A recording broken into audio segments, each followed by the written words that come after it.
Hi, everyone. Happy Sunday. Welcome to the Sunday show. Ah, I had the blanket here on the chair because I like to do I chant and then I do meditation, and it's very cool. I love this chair. It's a perfect I like the big wide chairs with the comfy because when you meditate, you can just kind of like, they're awesome.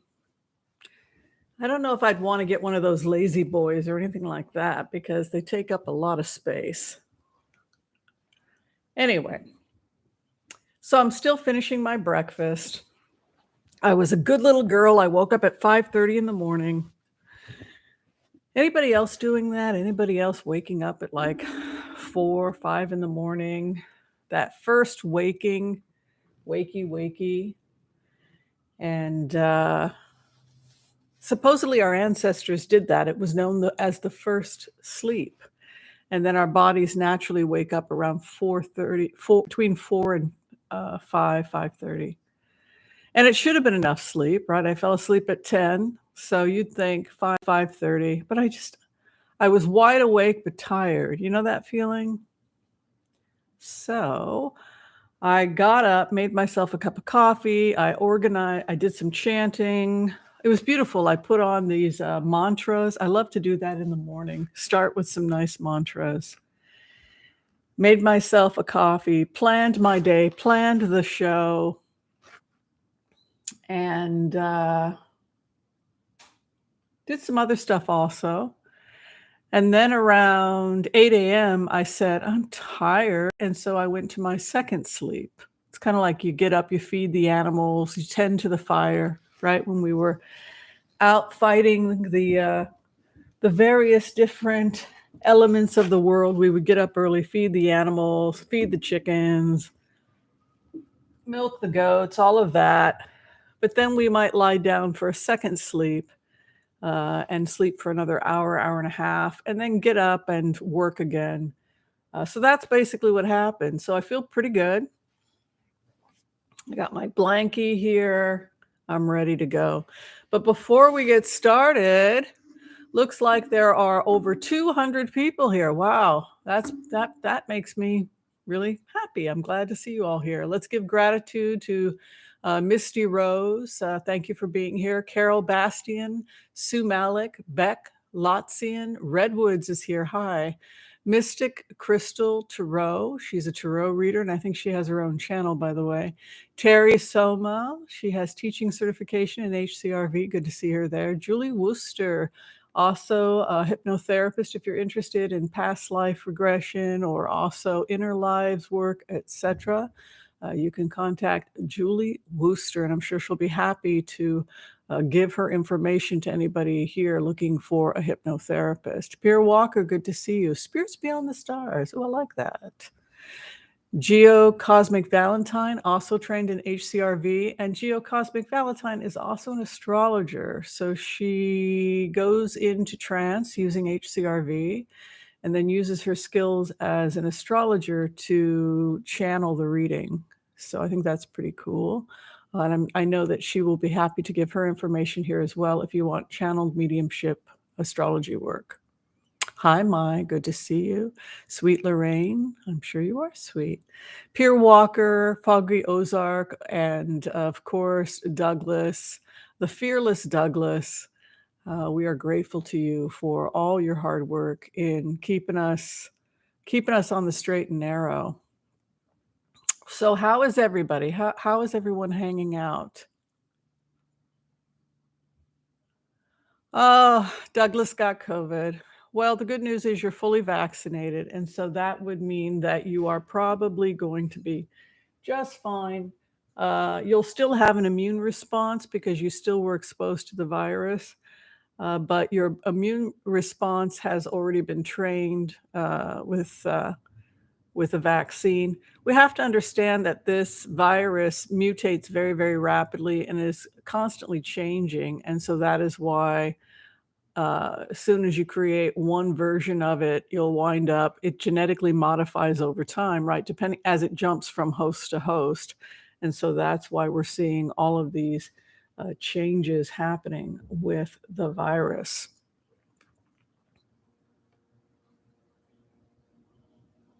Oh, I'm glad everybody is, feeling good and, taking care of themselves. All right, listen. So I have a couple things to get to in terms of today's remote viewings. We're doing things a little differently today because one of the things I like to do on this channel is I like to debunk myths and do my fact checking, whether it's myths about the vaccine, myths about things that are going on in the news. Right now, I've been focusing a little bit on two things. The first is Joe Biden's health. A lot of people have been concerned about Joe Biden's health.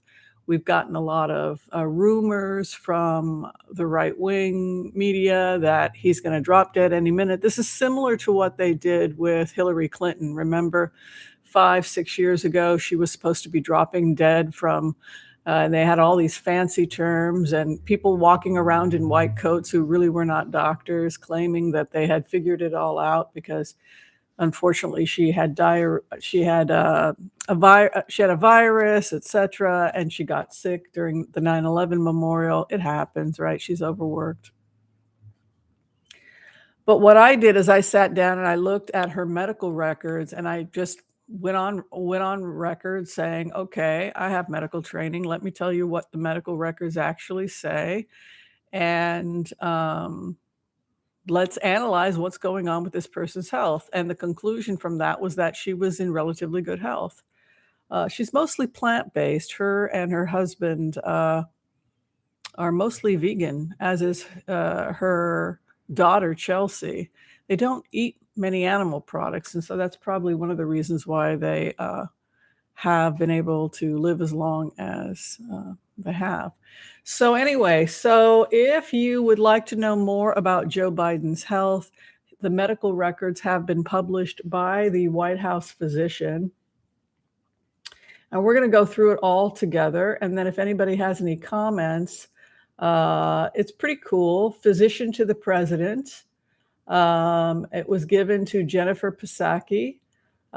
His results came out November 19th, but I don't think that people really went over it. I'm not aware of anybody actually just sitting down and actually talking to people in plain English about what these medical records say. He's nobody's perfect. Everybody has challenges.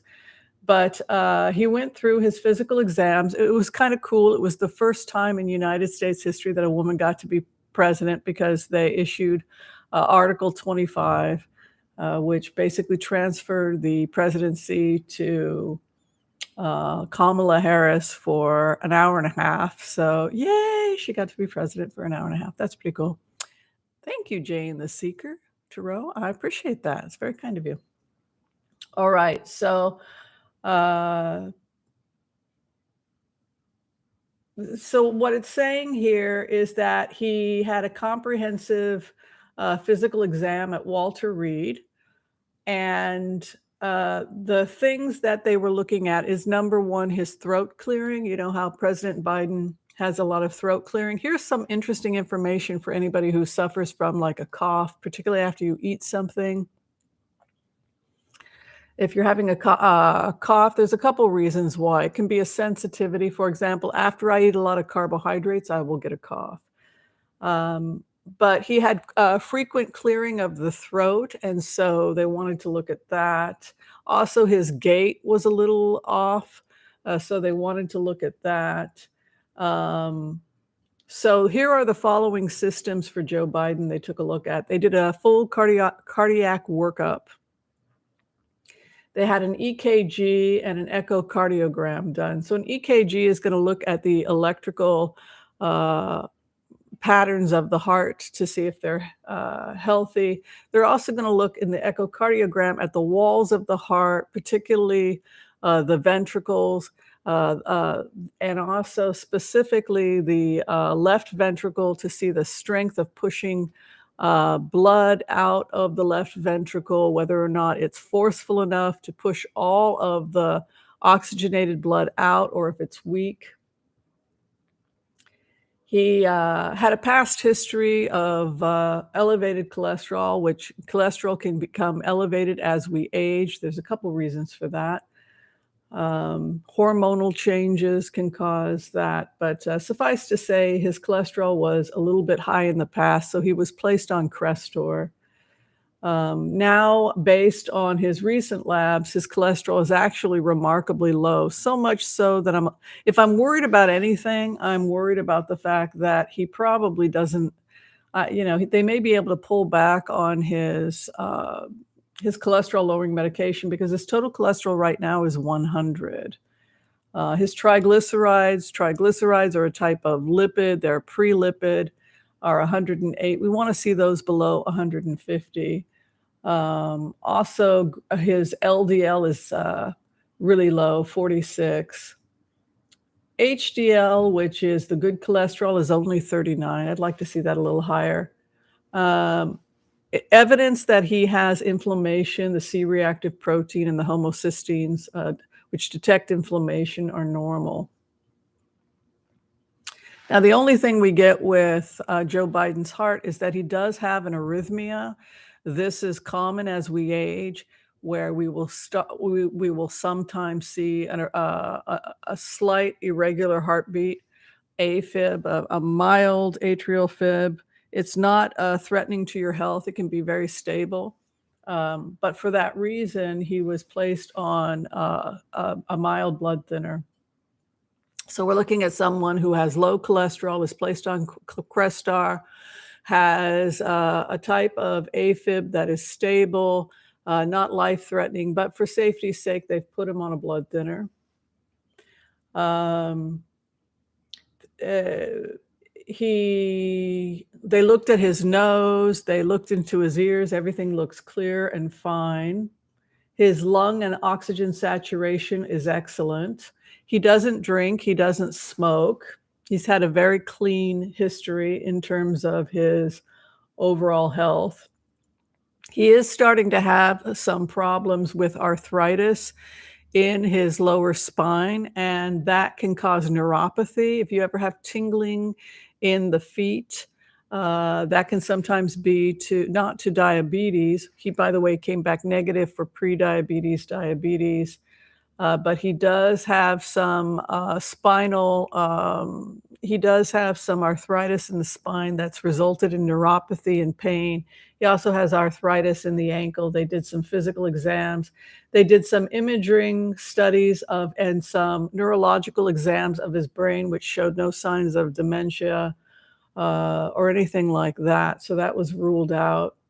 One of the things we look at when we're trying to determine if somebody is at risk for dementia is we will look at past family history. If any of their family members, a parent had Alzheimer's or dementia, does have a familial component. He doesn't have that. We also look at your fasting glucose and your hemoglobin A1C. That's because it's often referred to as diabetes of the brain, but we're seeing with his labs, the hemoglobin A1C is normal and his fasting glucose was normal. His B12 and folate, which can also impair cognition if it's low, came back normal, and his vitamin D was normal as well. They did a colonoscopy. And that was at that point, the 25th Amendment was issued because you're unconscious. Came back normal, no polyps or anything like that. He had some non-melanoma skin lesions, precancerous, but not the dangerous form of cancer, like basal cell carcinomas, et cetera, that were removed with liquid nitrogen in the past. So none of that is a risk for cancer. They looked at his eyes. There's no evidence of macular degeneration or cataract. Teeth look great. His current medications right now, apixaban, which is, as I said, a blood thinner, Crestor, a blood thinner. He does suffer from allergies, and he uses over-the-counter spray.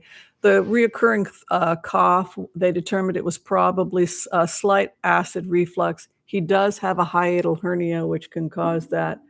Um, his BMI, which is the basal metabolic index, determines his weight.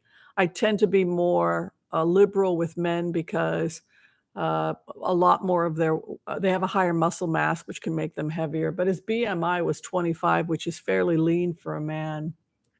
He exercises, jogs, etc., 5 times a day. I mean, 5 times a week, excuse me. Um, the physical exam is fundamentally unchanged from the baseline, with notable exception of mild peripheral neuropathy caused from arthritis. So CMP, basically his chemical labs, metabolic labs, and his CBC were normal. Urinalysis was normal. The conclusion of the report is that he remains healthy and vigorous at 79 years old. He is fit. Again, no evidence of any neurological challenges.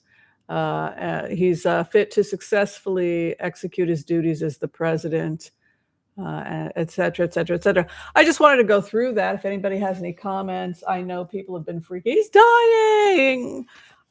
So look, if he is, let me take a look. I'm happy to look at the labs. I want to live on planet Earth. It's a nice planet.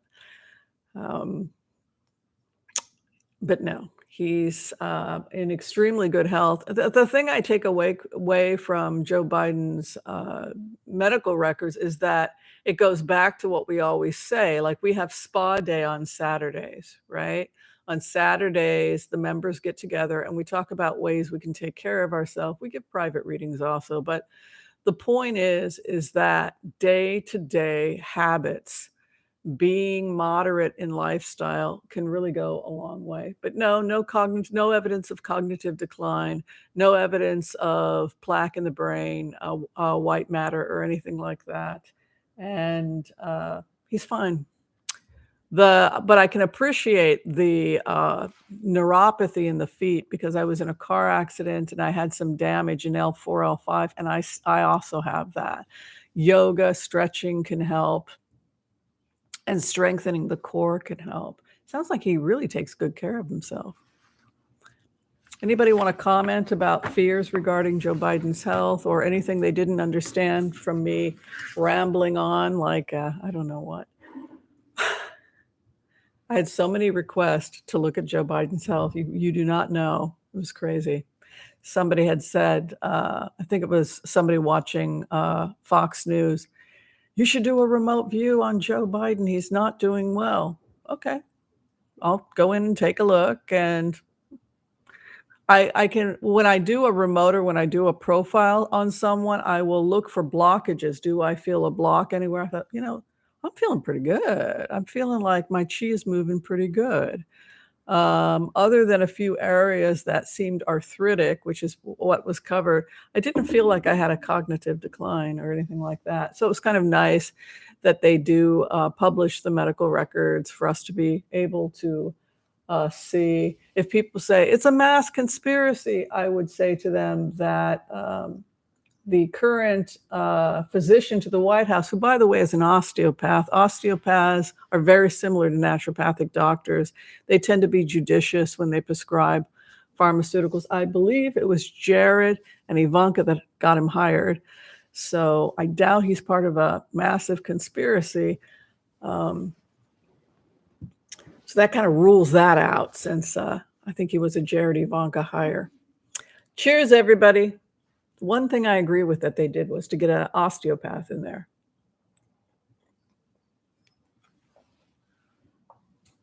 Okay. What do you think?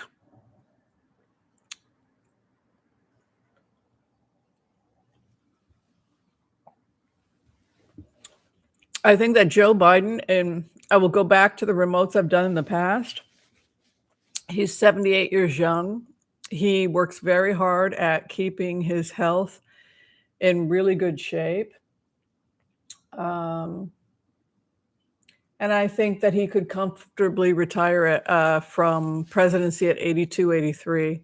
I do think that this has been a successful campaign that has been launched against him. And I don't think that he committed to running 2 terms when he agreed to take on the presidency. So it's very possible we'll have another Democratic primary. And at that point, it's up to us, if you are a registered Democrat, to kind of determine who we want to see as president in 2000, what is it, 2024? Yeah. But no, Joe's fine. Has better cholesterol than I do. Okay. Are we ready for some remote viewings?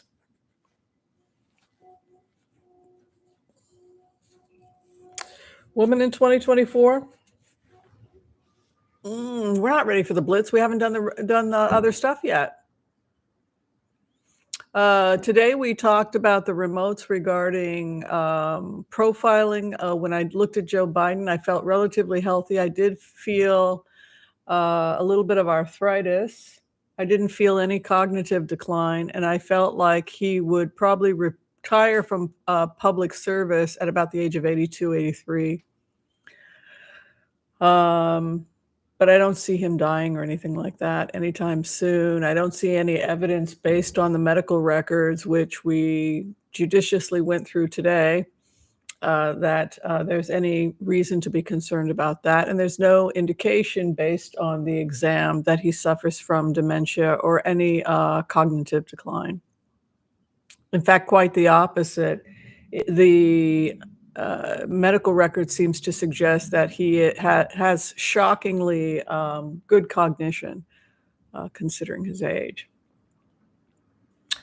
Okay, so back to the remote views. Like I said, I had done a remote previously on Biden, which showed a good health. And I really feel around the age 82, 83, he's probably wanting to retire. He's worked his whole life as a public servant. He has a right to retire.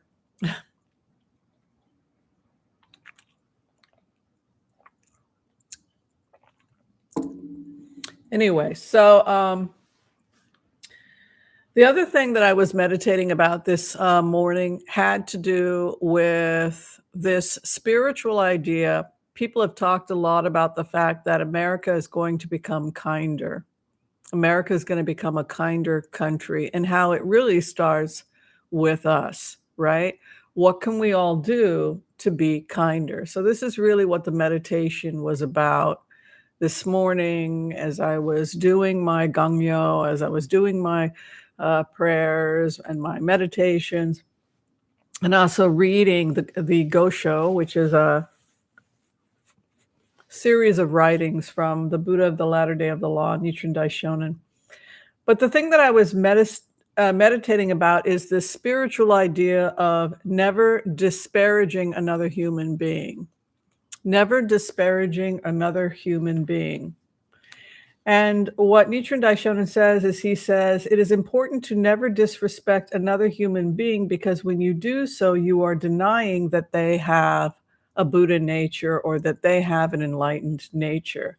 And so it's important to always speak with other people with the utmost respect, believing that they have the capacity to attain Buddhahood.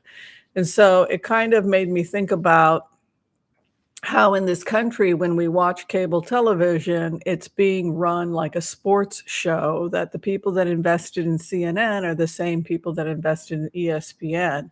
And so you're supposed to go rah, rah, rah for your team. Your team is either going to be the Republicans, or your team is going to be the Democrats, or it's going to be the small team of independents. And we're all going to get together and we're all going to duke it out. The only problem with that is that ever since the emergence of this type of news entertainment, we've seen an increase in violence, Americans against Americans. And also it can play on not only the worst part of what it is to be human, but it can also be used as a way of the powers that be manipulating the American people so that it's divide and conquer, so that the powers that be can spread misinformation on both sides of the aisle trying to get a fight. I predict a riot, right? Let's get the people fighting, passion. And if we're not careful, we wind up in the peanut gallery screaming and shouting for our team. And we have to think in terms of the long term. If we want America to be a peaceful, happy, stable country, what's more important to us, that our team win or that we do what we can in order to bring respect back to the country and to begin to recognize the positive aspects of everyone? Consider the possibility that we that it's important for us to humble ourselves, to really listen to what the other person is saying, to really do due diligence, and to show people the utmost respect if we're thinking about what we want this country to be in the long term.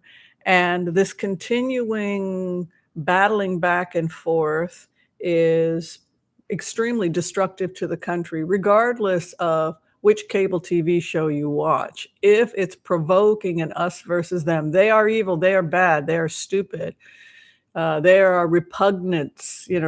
I don't really adhere to that, referring to, using hostile language to describe somebody who doesn't agree with me, or referring to Democrats as evil. It's just none of that is going to help us create a stable country, which is really the only thing that we should be worrying about. How do we get to a more perfect union? So I just wanted to share that go show today, that never despair or disrespect another human being because they have a Buddha nature, even if they don't recognize it. Seek to unify than to divide and conquer, because dividing and conquer in the end will not help this country. Seriously analyze what you're looking at. Is it really serving you? Cable TV and watching things that raise your blood pressure and cause you to want to fight the other, whoever you perceive of the other to be. It often involves pitting the poor against the poor.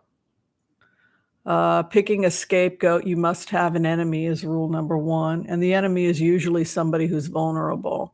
The LGBTQ community, people of color, women, and children are always good scapegoats. But it can also be a poor man who has worked his whole life, maybe served in the military, is now a wounded vet, and is now being kicked aside and is being blamed for not getting a job. We've also seen that as well. But it's usually the most vulnerable that becomes the scapegoat in a society. So be mindful of that. Seek neutrality when watching the news, and seek to bridge the divide through respect, mutual respect, and communication towards all people. And I just wanted to share that because that was the meditation today. All right. Good going. So I thought I would do a community reading for everybody if you'd like to get your weekly reading. Yeah, they say, the AP has sticks to the facts. My only criticism about the American news is that it really doesn't inform. It doesn't go into the nitty-gritty, and so I often will have to go ahead and do a lot of research on my own. For example, I think it's very obvious to me when I look at the research that Pakistan, which has a history of extremists being in their government, in their military, they do have extremists that have had an impact on a lot of things. We look at the history of the wealthy Gulf states that were funded through, oil, right? OPEC. America was heavily dependent on that economy. And so we were going to do everything in our power historically to prop up the wealthy Gulf states. And then the wealthy Gulf states used part of that money in order to spread a form of Islam called Wahhabism, which was an extremist sect not very good for women, and those were the people that funded the Taliban along with Ronald Reagan, right? They're fighting for their country. We're gonna drive the Russians out. And as a result of those efforts, this is why, um, what's his name who was assassinated, um, in, Pakistan. This is why Pakistan protected him. I only had 1.5 cup of coffee today. I'm trying to control my coffee. But anyway, he was assassinated. He was a Saudi Arabian. He went to fight with the Taliban. He hid out in Pakistan. Was because extremist Osama bin Laden, thank you so much. Osama bin Laden is an example of how he was also a CIA informant. This is the unholy alliance that Putin is directing his animosities towards. So if you're looking at the future of Pakistan, it's probably a far more secular country being heavily influenced by Russia and China, because I can't imagine with Russia signing a deal with India. And I think Kashmir is very vulnerable right now. I think that I would not be surprised if Russia worked to open up trade from Kashmir into India and from uh, Kashmir into Afghanistan. Thank you, people who've been correcting my English, by the way, because it doesn't bother me at all that you do that. I don't take it personally, and I appreciate you when you do. Subpoenaed, uh, and Kazakhstan, right? So Kazakhstan, as people know, is a former Soviet territory. I think the head of Kazakhstan is pro-Russian, and they have oil, which of course, here she is. They have oil. You're gonna come over here and say hi to the audience? So I think that's what's going on. It's not, I think it's very obvious that Russia wants to, yeah, you coming? Wants to open up trade and get back into Afghanistan. What I think people also have to understand is that a lot of people in these areas support Russia and want Russia to come in, particularly, I think I got oh well, it's a nut. Particularly women who may have been allowed to be doctors, become educated, and now it's going to drive me crazy. And now they're in burqas, right? Starving after the Americans left. So America is associated with money at all cost. As far, this is how the opposition views it. They want money no matter what, even to the point of an unholy alliance with Muslim extremists that are oppressing the rights of women.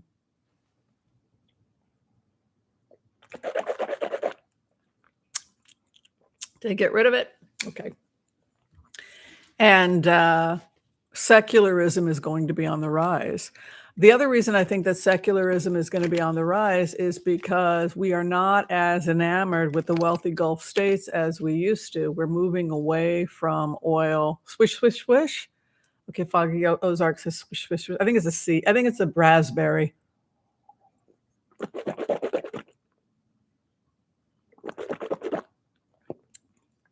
Oh, well.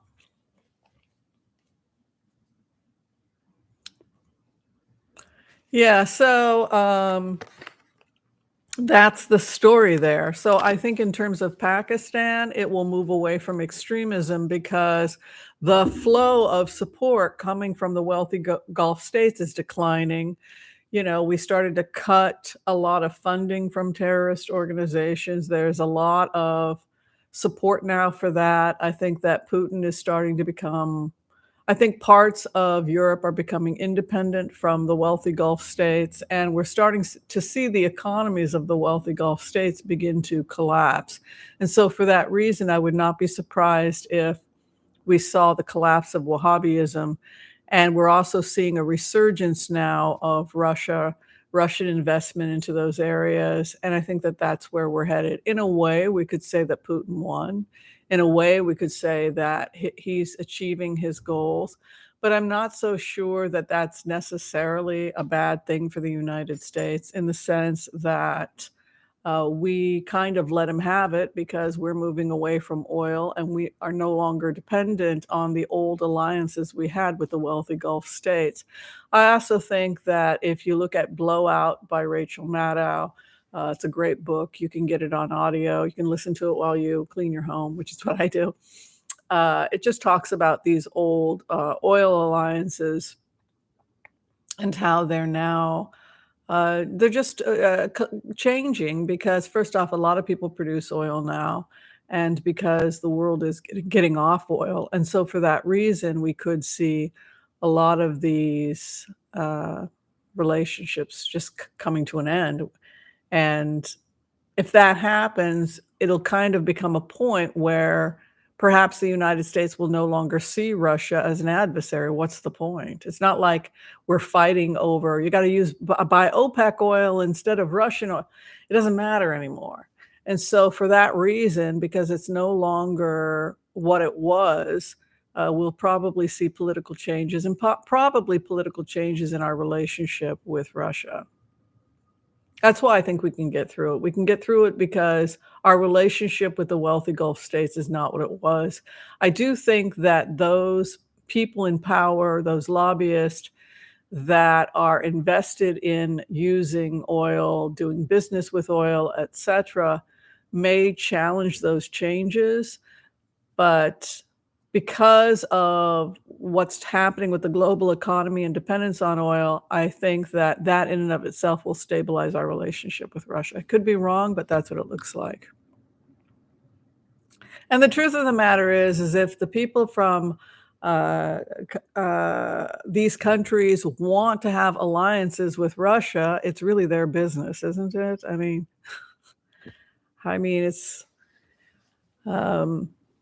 yeah. So there's this one story a person gave a testimony to when they were in Afghanistan under Osama bin Laden, and they were offered a ride on the back of an open truck, and there were a bunch of men there with guns and whatnot, and a bunch of sacks. It looked like sacks of food or whatnot. And the men went off to go and get whatever they got. And then one of the sacks moved, and he realized that it was a woman under a burqa, that it was an actual human being under the sack. And the person under the sack said, "I used to be a physician." And then when the men came back, it crumpled back into a sack and just disappeared.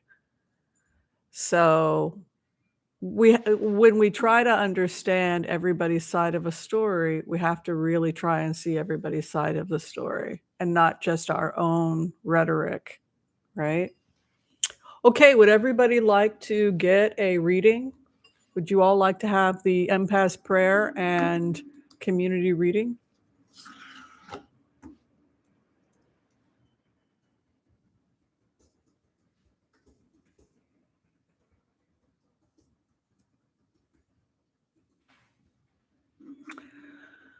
Well, I think that would be a great idea, and, I think we can all say the empath prayer together so that we can, really send out prayers to one another and support one another, as we move through life trying to be our best selves. Also, I wanna recommend, if you haven't heard yet, I'm really getting into Stoicism. Daily Stoic on YouTube, highly recommended. It's really great if you're trying to develop good character. Okay, I want to call on white light protection for myself and this community as we ask permission from Spirit to access the Akashic records. We call on our spirit guides and good angels to be with us. Please give us the clarity and the wisdom that is needed to empower all of us on our journeys, to make the best decisions for ourselves, our families, the planet, the people we love, but also to help those that we may have strife with. And together, collectively, we say, Amen. Let's go in and take a look.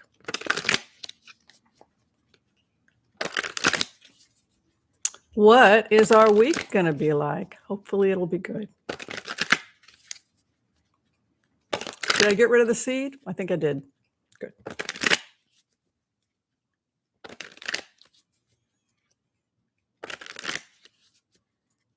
If I find something good, I'll share it.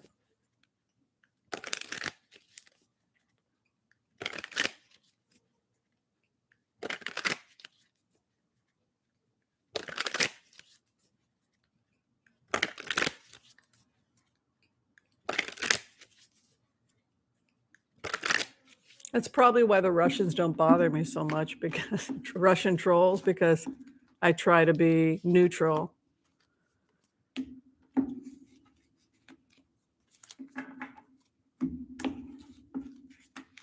All right, where we are at right now. Ooh, good for you. I am already impressed. Looks like you're all entering into the time of the High Priestess.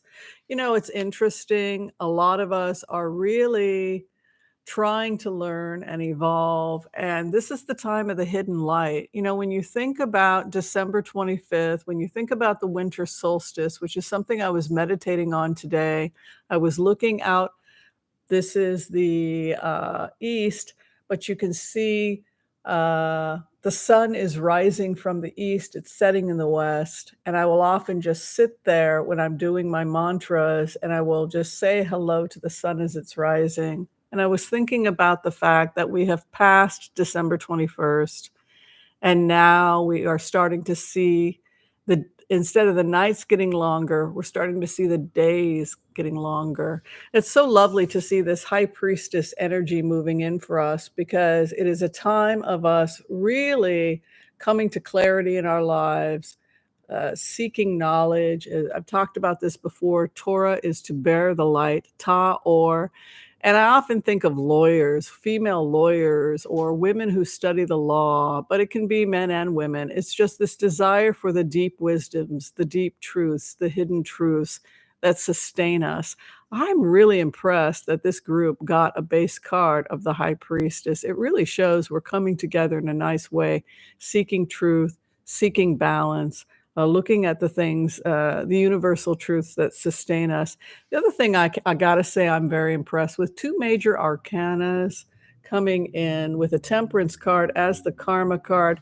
This is something we have talked about in the past, and that is the need for temperance, balance, sobriety. If we are eating too much sugar, I'm still challenged. I'm gonna find a way to get through it. I'm convinced I can come up with bananas with xylitol. That's the ticket. You got an overripe banana or applesauce, put some xylitol in it. Instead of a cup of sugar, you do that if you're doing any baking. But anyway, whatever your challenge is, whether it's marijuana, alcohol, drugs, cookies, anything that is challenging your mental health, your sobriety, that is the challenge that you're achieving right now. Because if you look at the high priestess, the truth coming in, balance, truth, the deep secrets, we're also seeing sobriety.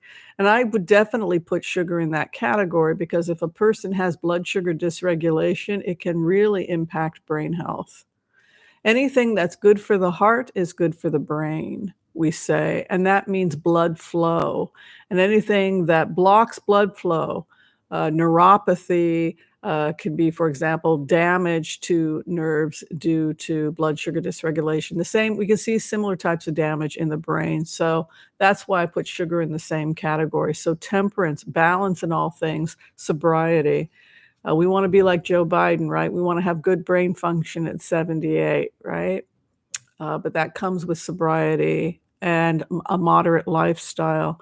Where we are at right now, we may feel, some of us, that we are sometimes fighting the forces that be, fighting the good fight, fighting for justice. We may feel cornered in our lives. The Nine of Wands can often be a feeling of jail or being cornered in. See what you can do in order to come out of that feeling. What powers do you currently possess to expand your world so that you don't feel like you're constantly fighting against others or feeling he loves ice cream? Oh, well, his blood sugar is perfect, so he's entitled. In moderation, he probably isn't having ice cream every single day, not with Jill as his wife. But we can see here again the crossing card is the magician, which is to take control over our situation.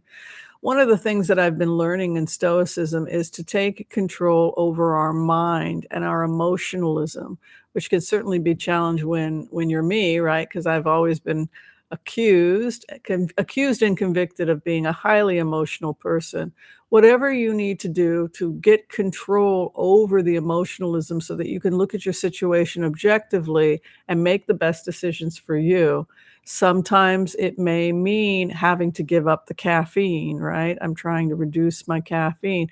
Sometimes it may mean that you do have to go on a medication, right? An SSRI if you do have PTSD. There's no shame in that. It's very loving to take your medicine uh, if you have PTSD. But whatever you need to do in order to get control of your mind and to get control of your emotions so that you can find real ways to come out of whatever it is that you restrict yourself.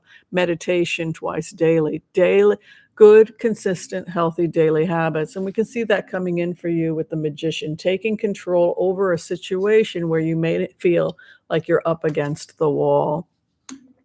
What do you need to do objectively to get from point A to point B, putting emotion aside? And also temperance, balance in your daily habits, being consistent, working every day. What is above you, the desire to return back to love, Six of Cups, and also to reestablish positive relationships with people whenever possible. Six of Cups can be a soulmates card. It can be a desire for peace, understanding, etc., with others. It's can be romantic excursions, right? Soulmates, and also here the opportunity of new love comes to many of us. So um, it could be somebody from the past comes back to you. It could be that you are desiring to create a romantic, positive relationships in your life going forward. And I think that some of you are going to be having a very romantic February 14th because we actually have this nice Queen of Cups coming in. This is often the Queen of Hearts. It's the loving woman who rubs her lamps. She dreams, she imagines. What I like about your cards is that this isn't somebody that's just dreaming their life away. This is somebody that's organized, someone who's seeking the light and information, someone who's getting a temperate lifestyle, somebody who's getting organized. What do I objectively need to do? And then is doing the work, because you've got that magician crossing you. And that goes for if you want to be married or if you want true love in your life, if you want to find the one, being mindful when you date or when you have a social relationships. What do I need to do to have the kind of relationship that I want? I see tremendous growth and tremendous transformation happening within this community. So much so that I have to say this is probably the most positive card reading I have ever given for this community. And I say that sincerely because the seventh house is transformation.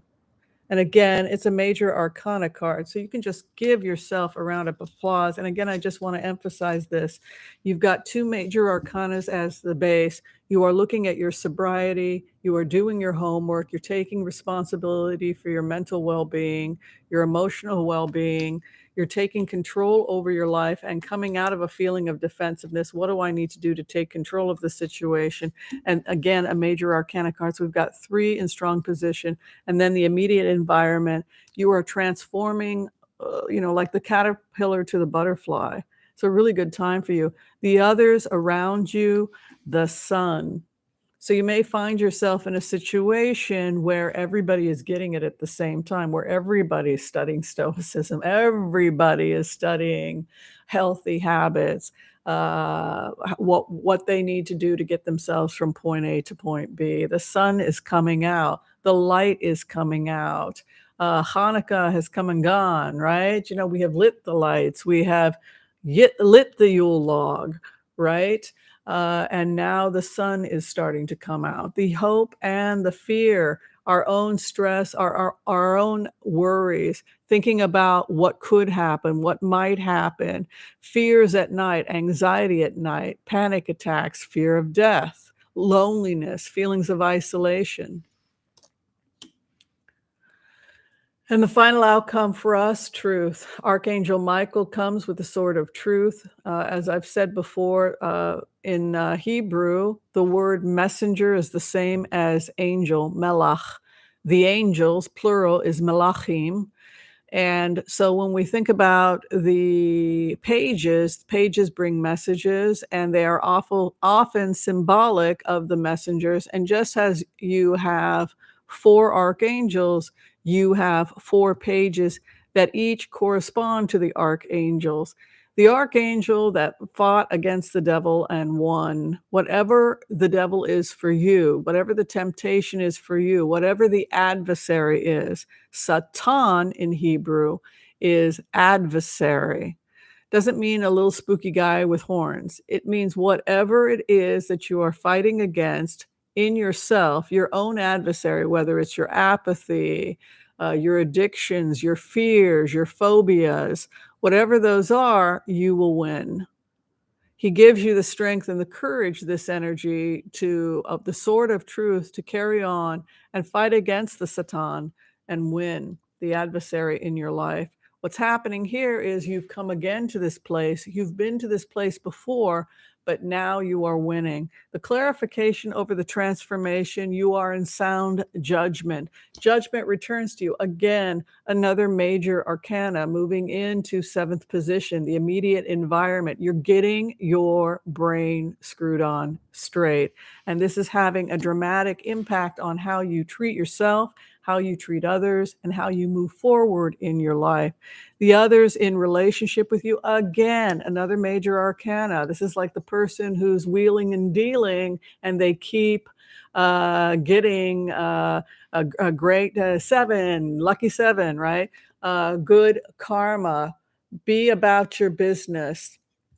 Reminds me of the teachings of Ramana Maharshi, and some of the teachings that I've also heard from the Oracle of Tibet, the Dalai Lama's oracle, that what exists inside of us, our intention, our truth, our desire to push forward, to put emotionalism aside, to be objective, to get our ducks in a row. If you want to be successful in your career, you get up at 5:30, you push forward, you continue to fight the good fight, even when you're absolutely exhausted. You respect others the way you would want to be respected. You give positivity, you get positivity back. You look at things objectively, and reasonably, you get reason back. You can see here again, major arcana, the karma card, the sun coming up, clear judgment, transformation in the seventh house, the hope and the fear, the loneliness and the feelings of isolation. This is a person who's determined to conquer it. Okay, if I feel lonely, if I feel isolated, I must conquer my fears. Who is the bravest of the queens? You know the answer. They're all brave, right? But who really gives us the strength to go say, forward, right? I'm going to be the first. That annoying Queen of Wands. She gives us courage, right? She is the courageous queen. She's the Aries, the Leo, the Sag, the fire sign. One of the things that is a spiritual lesson in Tantra, if we have a lot of fear, one of the things that the nuns and the monks will do is that they will go and they will sleep in a graveyard. They will go and they will sleep in a graveyard and they will chant and pray for the dead. And if they're seeing spooky goblins and whatnot, they just continue to center themselves and send compassion, and nothing is going to sway them. And it's a spiritual lesson in just overcoming our fears by facing demons, facing our fears. And that is the Queen of Wands. Okay, you're afraid. You're afraid to go out at night, or you're afraid. What do you need to do so that you feel safe? but then you must plow forward bravely and get on with your life. I don't want to see any more agoraphobia, right? Yes, we have to be careful about um, the nuns, tantra. Well, in Tibetan Buddhism, if you're reading anything like Princess in the Snow, the autobiographies of the people who escaped Tibet, they talk about some of the spiritual practices they went through. But anyway, it's this idea the Queen of Wands comes in with conviction and bravery. She's the brave, loyal companion that gives us the courage to go forward, and a time of financial stability also. Knight of Wands. And I would also say that the Knight of Wands things end.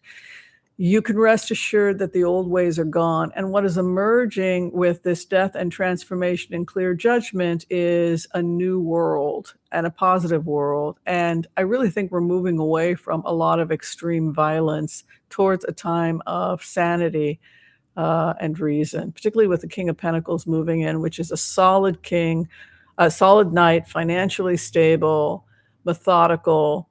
Also, I would say that the Knight of Pentacles is not overly emotional. He's quite rational and quite grounded. I think these are the most positive cards I've ever given for the group, and I'm really happy for everybody that they had such a great reading. And I hope it gives you strength going forward.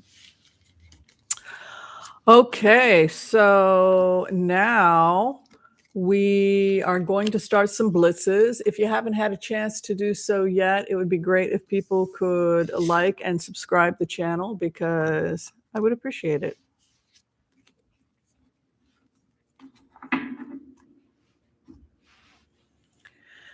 Yeah, I like that Knight of Pentacles. He's the Clydesdale. He slows down. He surveys the situation. He thinks before he acts. He's rational. He's sane. Yeah. All right, good point that Joel is giving here, and that has to do with some concerns people are having about Texas. We've already talked about Pakistan. I know people had questions about Pakistan. We've thrown on Pakistan. I do think we're going to see an increased of activity from China and Russia, and they're going to be squeezing out extremism. So that's what I would say about Pakistan. In terms of Texas, the federal funds, we know that because we've done some remote viewings. We've also done some profiling with Merrick Garland, that they are under a series of audits, including possibly stealing money from the feds. So let's go ahead and look at the federal funds that were used by Texas. I see every time I go in. Did Abbott ask? So it's already public now that there's an audit? Oh, because when we did the remote, it hadn't been publicized. I wasn't aware that now they've finally come out and publicized it. So that's good. We don't want criminals taking our hard-earned money, and there are good people working hard in Texas and they don't want their money taken. So the COVID money was stolen, yes. Okay, let's take a look. Great to see you all.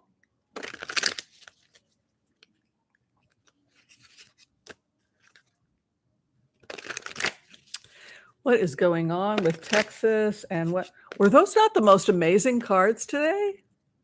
That was like amazing. There were like 10 major arcana. It was like unbelievable. Fantastic. And really good ones. And no devil card. A lot of people were struggling with temptation.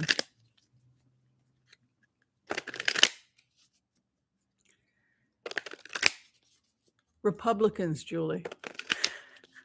Not Repubs. Republicans. Okay, what's going on with Texas?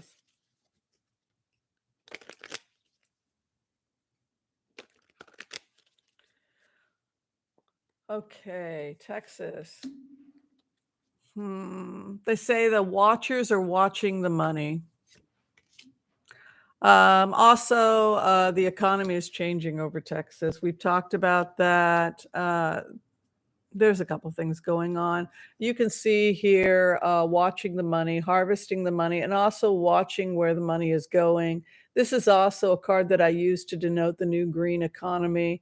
And the good news here is that there's new jobs in Texas, new contracts in Texas for the new green economy. So I'm seeing a new green economy moving into Texas, and I'm seeing federal funds and financial support.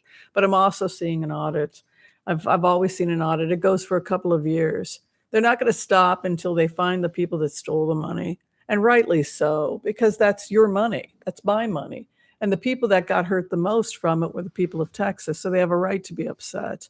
It's not like this is against the people of Texas. No, this is to protect the people of Texas. That money was supposed to go to the people of Texas, and it didn't. But you can see here, harvesting from the green, which is why we've often used it to describe green industry, everything from green ways of powering cars to just everything that wind, solar, etc. But we can see this new economy moving in. It's also about watching the coin and also about abundance. So it can be wealth, harvesting, and good coin. We can see here, this is a card that denotes an investigation. It's a real estate card, but it's also a card that has to do with evidence.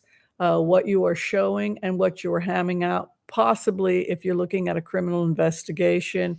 And I do think that people are going to start handing over information and cooperating with the investigation, but that it will probably result in judgments going before the judge. Also, there could be some legal consequences going before the judge or the authorities, because you have here an Ace of Cups coming in, which is an offer to help. So on the one hand, the feds are offering to help Texas get onto the new grid.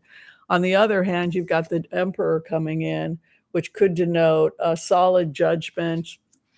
He's often depicted as like Saul, wise, the emperor, who makes solid decisions. I often think of it as like the prefrontal cortex or the rational king. Yeah, there's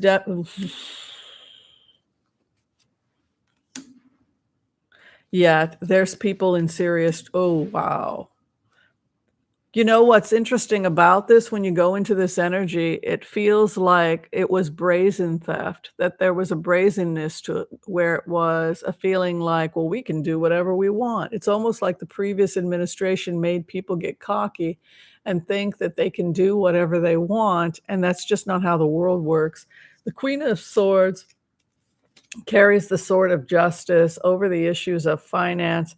And then there's a transformation of some type of investigation that's going on, with the death card moving in and then moving very quickly. And then what should be scary for anybody that's broken the law is you have the Empress over the Emperor, and that is treasure trove. In plainer words, there's a ton of evidence. It's almost like they did it brazenly. The people that stole the money, or who may have been involved in misappropriation of funds, or even selling information to foreign governments, which is now being investigated.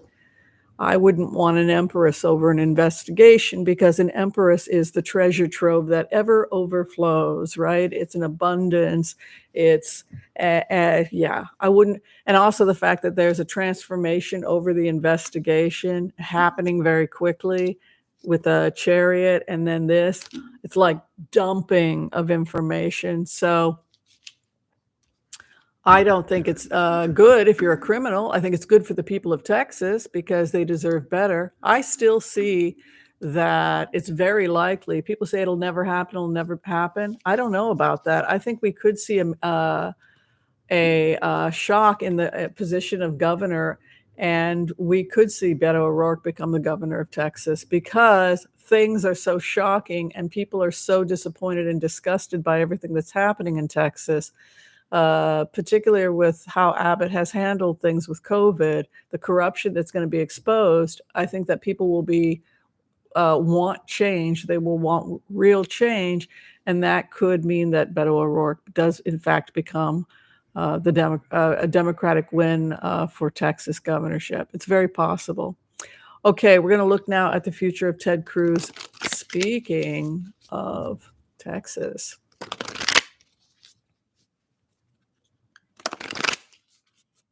All right, the future of Ted Cruz.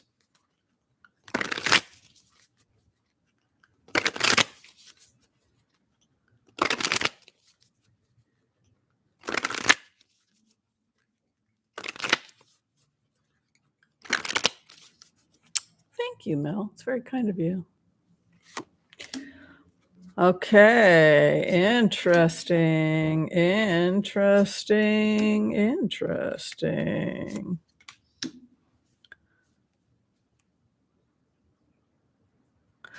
The star is going over something, which is to receive an anointing or a blessing, and then the magician comes in, which is a position of power, and then something is put to a stop, and then the Queen of Wands moves in. It's almost like Ted Cruz is able to survive crazy political times because he's forever changing and morphing himself in ways that he thinks he's a sycophant. He's a sycophant. He's somebody who will always, he's been blessed or protected. He's been the star. He's been somebody who's been protected because he's always acquiesced to whoever happens to be in a position of power. Unfortunately, I don't know if we can say that there's much of a future here with him. When you when you have the star in a criminal investigation, it can often mean that the person has the spotlight. Yes, oh boy.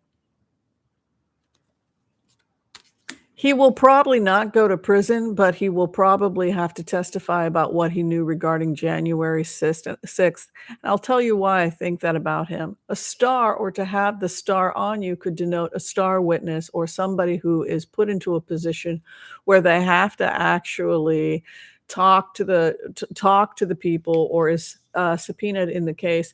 You can see heartbreak over being the star, and it has to do with some kind of a judgment. Here's the judgment card over the magician, and an attempt to flee or avoid prosecution or possibly questions. Here again, evidence and the thief's card moving in. I think that this is someone who is going to run or attempt to flee as the heat is on him more and more. And I think he's going to have to, he's going to be subpoenaed, because you have the Seven of Swords attempting to flee. This can sometimes be documents or evidence. There's something here also potentially about money. And then you have the Queen of Wands who seeks justice absolute and a police action. So this almost looks like he's going to be chased out of Congress.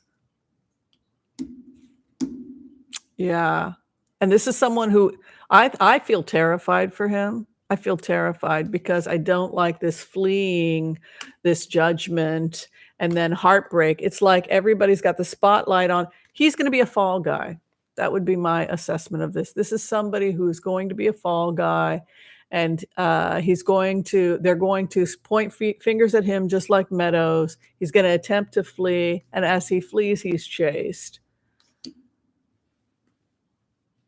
This is very common, where criminals will look at the person who's the lowest on the rung and they will attempt to dump it on him.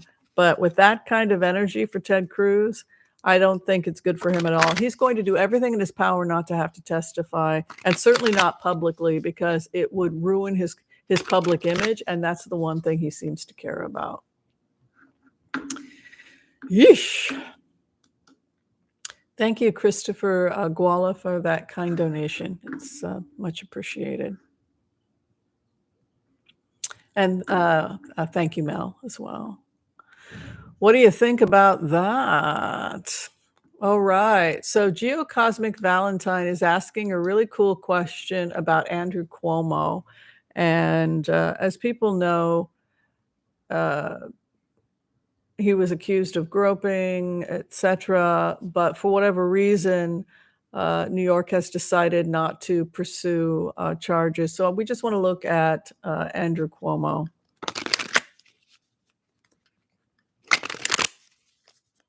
What is the future of Andrew Cuomo, and what is going on regarding the case against him?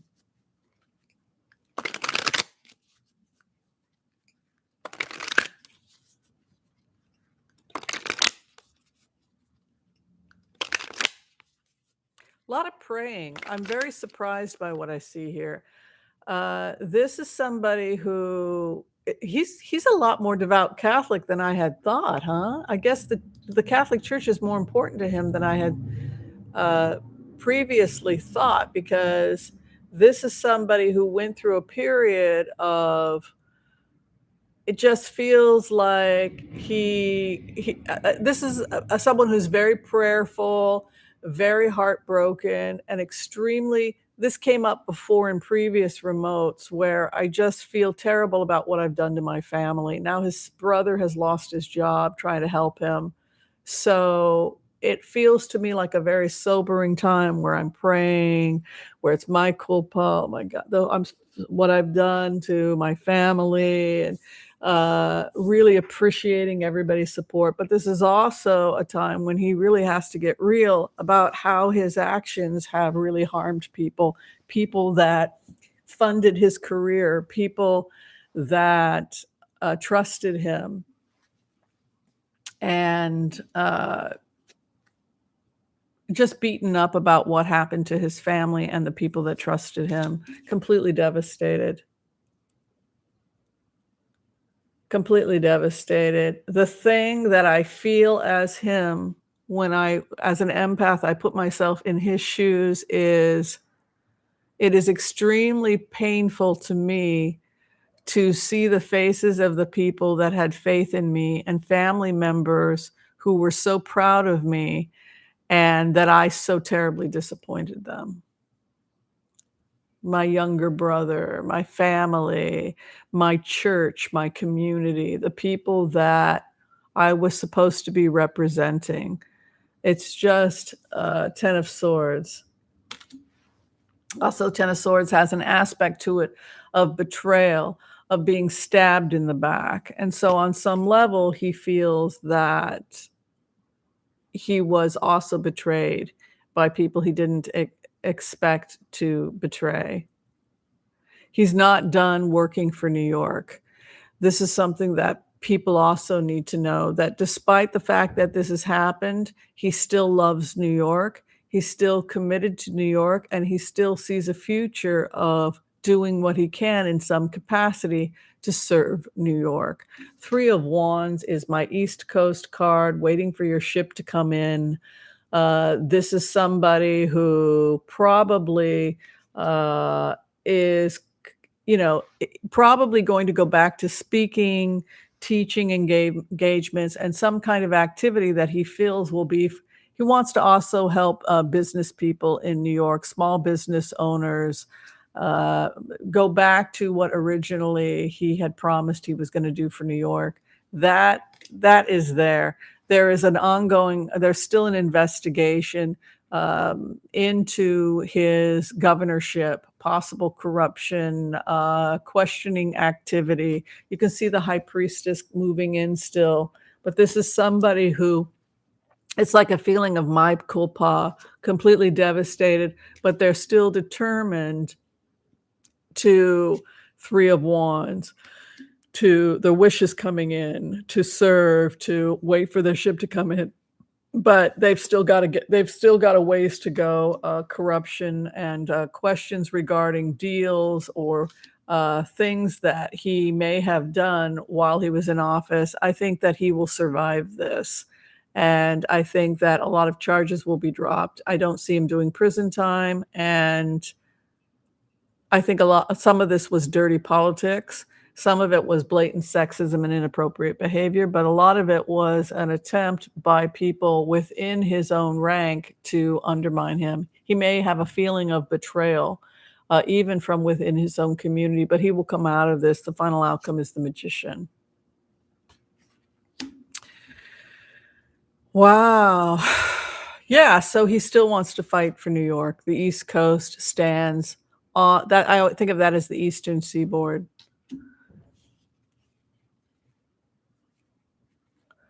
Yeah, but yeah, he's like a my culpa.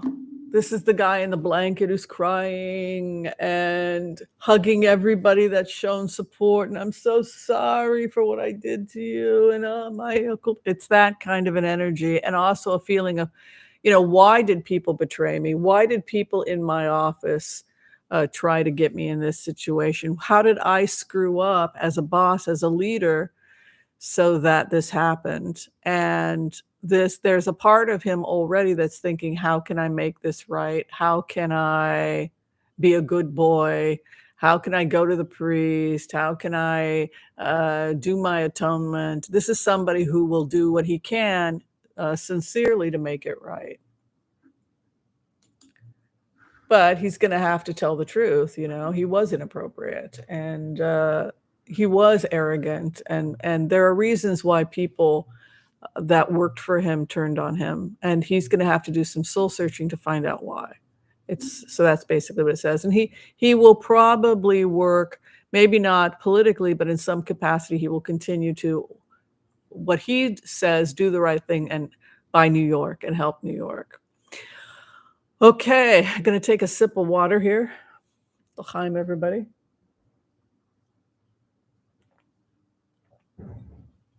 And let's take a look at Boebert's future. I don't think she has a future because I think she was part of the insurrection, but let's take a look. God, was that not terrifying? Ted Cruz running and fleeing from the Queen of Wands and the Judgment and the Star, and the lights are on you. You're a star. He's going to get scapegoated. He's definitely going to get scapegoated. All right, Boebert.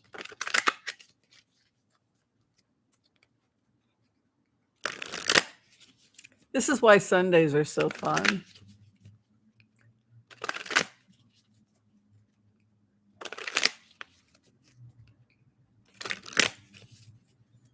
The future of Boebert.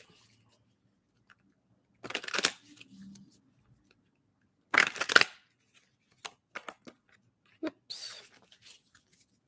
What is going to happen with Boebert?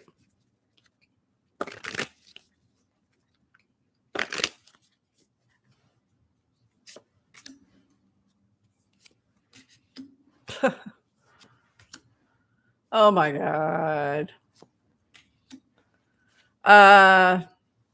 She's completely confused. So here's the thing that comes up a lot is that a lot of the people that supported January 6th, or a lot of the people that were involved, that were running around with guns in Congress, acting like complete lunatics, when there was crazy in when crazy was in power, they could get cocky. But what always comes up when you do remotes and when you put yourself in the shoes of these people is the fact that the old ways are gone. The old government is gone. There's nobody there to protect them anymore. There's nobody there suppressing the Justice Department. There's nobody there throwing investigations into the trash. The FBI is under investigation. Everybody's under investigation. So what happens if you're the lowest one on the totem pole because you don't have any education and you're not one of the Harvard elites, right? The intellectuals from Yale, the Skull and Bones Society, all of these little tiny circles of people that got together so that the wealthy white people could stay in power, right? If you're not one of them, they'll just throw you to the wolves. They might use you publicly to get the little people to vote for you. But once you've served your purpose, they'll throw you to the wolves. So to some extent, what you see with her is just complete confusion because the powers that be don't really, there's no incentive. If she can't bring them what they want, which is power, and if they see that she's going down, they'll simply throw her to the wolves. So there's a little bit of confusion here. I also see a criminal investigation because you can see the high priestess coming in, which is that sudden that idea that the hidden is being revealed, Torah, the law, right, the truth. And then I see abandonment, 5 of Pentacles, poverty, being locked out of the church. This is somebody who, unfortunately, they're getting rid of her. She's being squeezed out. It's almost like a new Republican. This is a cold, heartless new Republican Party that doesn't want any riffraff, particularly if they want to win in the midterms. And that means getting rid of anybody that they feel is a weakest link. And you can see over the confusion, defending herself, a feeling like she has to defend herself against the criticism over the investigation. You guessed it, the star witness. This would indicate that, again, she's probably going to have the spotlight on her regarding an investigation. She'll probably be some type of a scapegoat. And then over being, yeah, walking away. She has no future in Congress. No.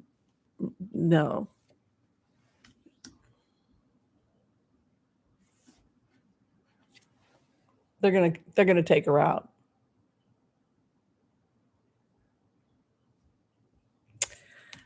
Yeah. Oh, she never really represent, you just retell the story and pretend that that was never really part of the Republican Party anyway, and you just tell a new story, and we've always been at war with Oceania, right? Yeah. Big brother, right? It's whatever we say is true, and today this is what is true. Yeah. And we need an enemy, rah, rah, rah. So today it's Oceania, right? So that's the feeling. But Ten of Swords as her outcome, no, I don't think she has any future in the Congress. Thank you, Lynn Streeter, for that generous donation, and I will get coffee with it. Thank you.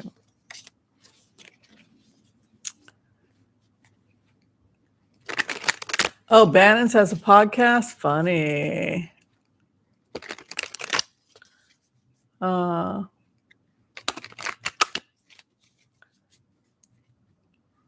Yeah, I mean, I can't. How are you gonna?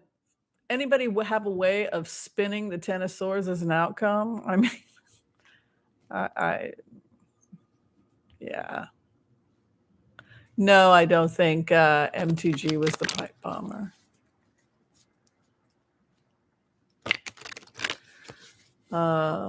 I do think that they are absolutely nuts.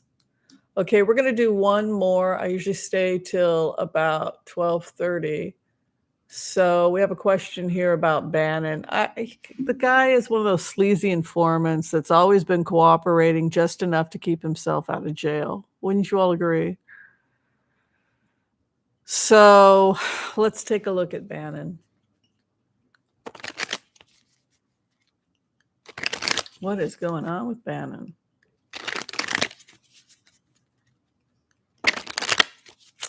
Mr. Bannon.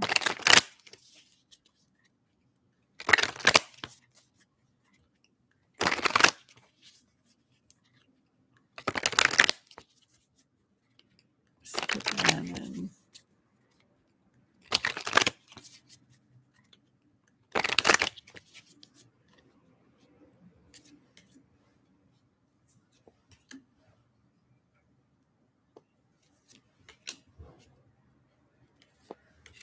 Oof.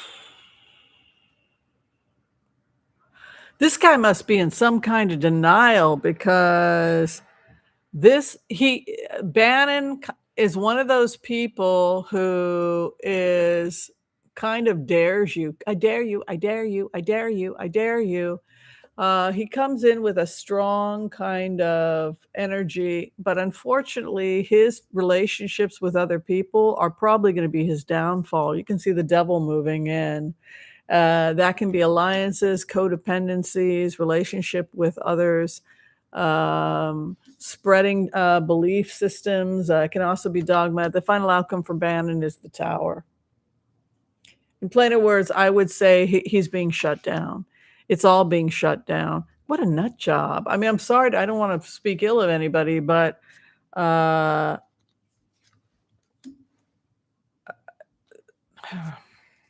yeah, it's the same thing. There's also people are steadily working to convict him. This is something talking here about, There's a lot here about evidence regarding information that's coming out here, and unholy alliances, and you can see here some kind of an investigation happening. Eight of Pentacles is the Master's card pounding away. The reason I interpret it that way is because this final outcome is the Tower and heartbreak, which would lead me to think that a lot of what he's built, which is this fake empire of misinformation that he puts out in order to keep his wealthy employers in power, is going to be shut down. And it's probably going to be shut down because of some kind of investigation, not only because, and also heartbreak, betrayal, the Tower, but because you have this pounding away, people pounding away masterfully, that intend on tearing him down. I think it's all going to be torn. He's going to be torn apart. But Fox is also under criminal investigation. I mean, Tucker Carlson and some of the other people that work at Fox have openly said that their phones have been tapped. We now know why, because they were giving political advice and speaking to insurrectionists. That's really not your job when you're a reporter, unless you're, a reporter doing an interview, but actually suggesting go here, not there. That looks like coordination, and that's why the feds were tapping their phones. And in the end, they all speak for Murdoch, right? They all speak for the wealthy Tories, the wealthy conservatives who want to keep a certain type of people in power, and creating war, fighting, misinformation, chaos is how they do it. It's divide and conquer, and that's the function of these media empires. And that was Bannon's job. He was paid in order to sow division and chaos so that people in positions of power could stay in power. Unfortunately, it's all going to be torn to pieces. It almost looks like he's going to be torn apart by wolves. The Tower, the Three of Swords. Not good. It's not a good ending for Bannon. Cooperating at this point for Bannon is probably not going to be enough. All right, everybody. I'm going to call it a day. Please support the other readers. If you're trying to get in for a reading with me, if you haven't had your New Year's reading, it's an exciting 2022. You can go to tarotwithwhimsy.com, and you can make the appointments online. It's really easy.